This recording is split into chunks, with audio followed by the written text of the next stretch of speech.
जाणं तुटले दोता तुटलं आणि पळायला लागलं तर पाटही चिटकला. जसा पळायला लागला तर पाटही चिटकला. जसा गेला तसा एवढं दुमस्त देवाना.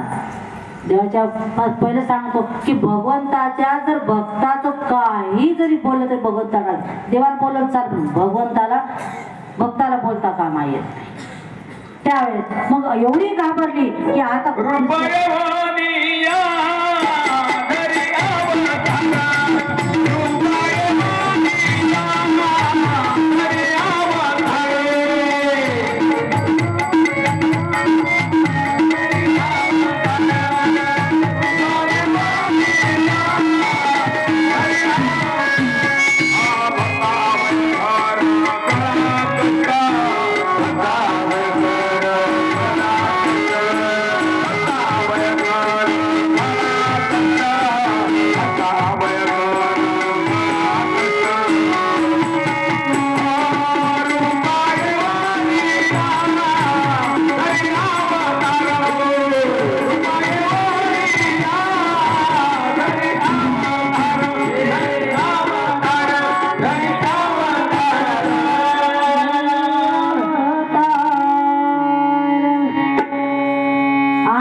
यशोदामायाला की आता एवढी घाबरली की दिवसांदिवस विघ्नच विघ्न.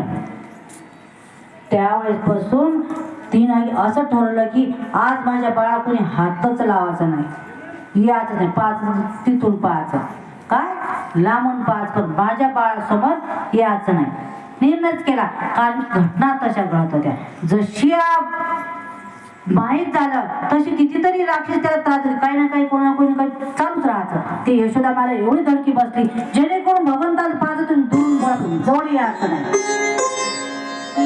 एक इच्छा झाली महादेवाला की त्याला वाटलं की मला बाळ रूप पाहत आहे भगवंताचं.